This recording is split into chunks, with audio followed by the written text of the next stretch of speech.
देशद्रोह मामले पर 22वें विधि आयोग की रिपोर्ट सरकार तक पहुंच गई है। विधि आयोग ने अपनी रिपोर्ट में यह कहा है कि इस प्रावधान को, यानी देशद्रोह कहें, राजद्रोह कहें, इसके प्रावधान को रद्दी में डालने का कोई औचित्य नहीं है, क्योंकि बहुत सारे देशों ने भले इसे रद्द कर दिया हो, लेकिन भारत में इसकी अहमियत बनी हुई है। लिहाजा इसकी सजा को, अपर लिमिट को लिमिट में करके, यानी 7 साल तक की सजा करके इसे बनाए रखा जा सकता है। हमारे साथ सीनियर एडवोकेट कोलिन गोंजाल्विस जी हैं, जिनसे हम बात कर रहे हैं इस रिपोर्ट के बारे में। सर, ये पूरी रिपोर्ट आपकी निगाह में क्या है? क्योंकि ऐसा ही ये मामला सुप्रीम कोर्ट के सामने भी लंबित है और सरकार ने कहा था कि हम इस पे कुछ करने वाले हैं, तो ये पहला एपिसोड तो आ गया। जब मैंने आज सुबह ये कल शाम को देखा था रिपोर्ट, मुझे आश्चर्य लगा कि इतना रद्दी सी रिपोर्ट ये लॉ कमीशन से आ सकता है, क्योंकि इसके पहले एपी शाह जज था, जो बहुत ही मशहूर फेमस जज था, और उसका रिपोर्ट्स हमको पढ़ने को बहुत मिला, मज़ा आ गया पढ़ने में। Now you have a report जो इसका स्टैंडर्ड बहुत ही लो है। और जब मैंने देखा कि किसने लिखा, तो मुझे मालूम हो गया कि वही जज है जो हिजाब जजमेंट दिया था। और हिजाब जजमेंट में उसने लिखा कि अगर मुस्लिम महिला हिजाब पहनेगी तो वो साइंटिफिक थिंकिंग करना नामुमकिन होगा। You are impossible to understand science वगैरह वगैरह। तो इस तरह के गवर्नमेंट के समर्थन करने वाले लोग अभी हमारा जुडिशरी में आ गया, हमारा NHRC में आ गया, हमारा ये लॉ कमीशन में आ गए, तो क्या करें? क्या उम्मीद रखना इन लोगों से? कुछ नहीं। अच्छा, मेन पॉइंट क्या है?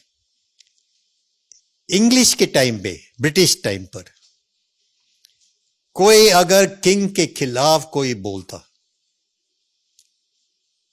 I wish he was dead, या उसको नहीं होना चाहिए किंग, ये घटिया सा किंग है, या ऐसा बोलता था, तो उसको इमीडिएटली पकड़ा जा सकता और उसको फांसी दे सकता ब्रिटिश जमाने में।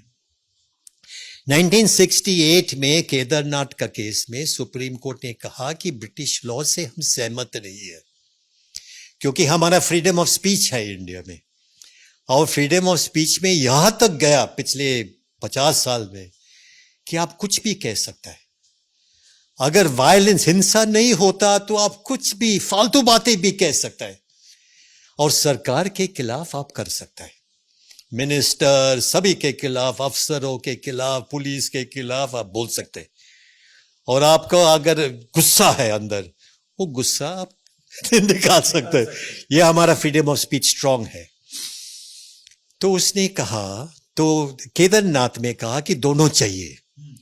ब्रिटिश लॉ हमें पसंद नहीं है, एक्शन वर्ड्स भी होना चाहिए, ठोस और स्ट्रॉन्ग एक्शन, मतलब आर्म्ड रेवोल्यूशन जैसा होना चाहिए।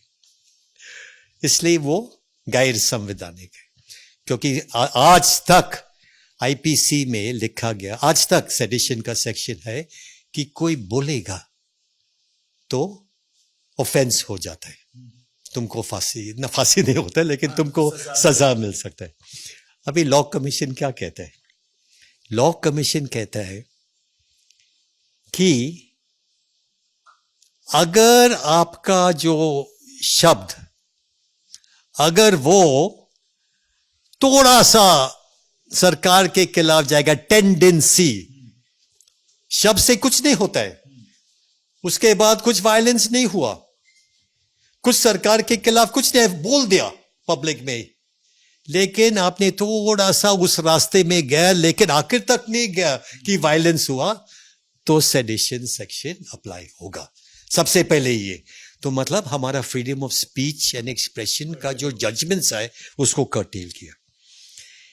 फिर उसने एक्सप्लेनेशन दिया कि थोड़ा सा सरकार के खिलाफ अगर ऐसा इस तरफ से गया थोड़ा सा, लेकिन कुछ नहीं हुआ, स्पष्ट तरीके से बोलते हैं कुछ नहीं हुआ, फिर भी सेडिशन का सेक्शन अप्लाई हो गया।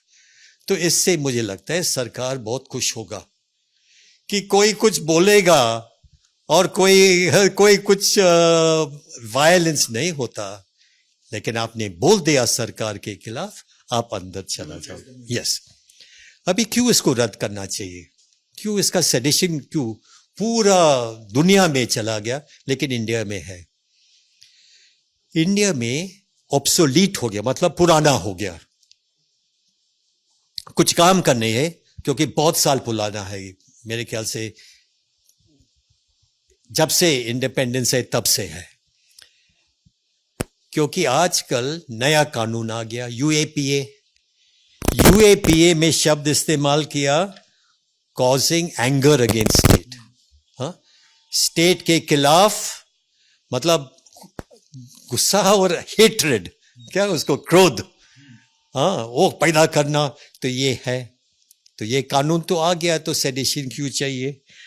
Public safety act means public order को मेंटेन करना।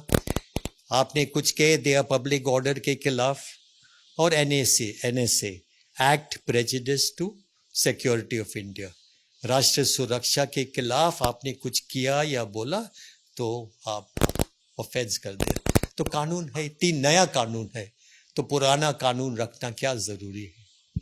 इसका भविष्य क्या लग रहा है आपको? क्या इसका आधार बना के सरकार संसद में इसको लेके कुछ नया कानून बनाएगी, उसमें वो सेक्शन जोड़ने की बात है, तो या फिर सुप्रीम कोर्ट में जो ये मामला चल रहा है इसमें ही आप लोग आर्ग्यू करेंगे? देखिए, मामला सुप्रीम कोर्ट में है, ये लोग कुछ करे न करे, और ये सारे बातें सुप्रीम कोर्ट के सामने आने वाला है।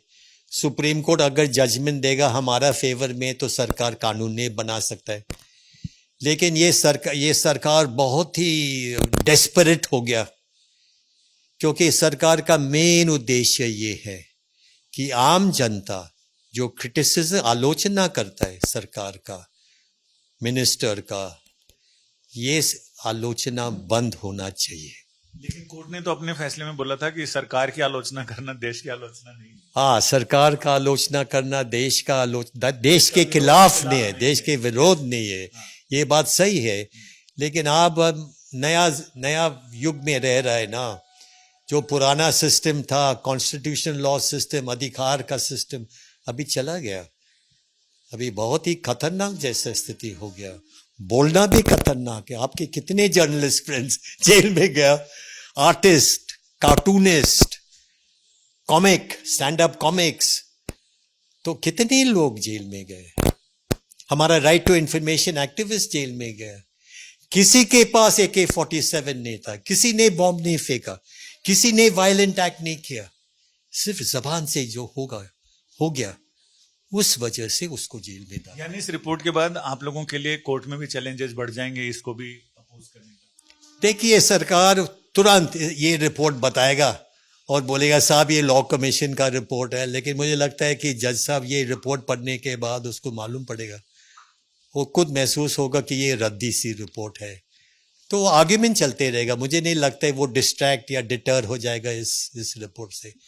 आर्ग्यूमेंट फुल स्पीड चलेगा कोर्ट के सामने।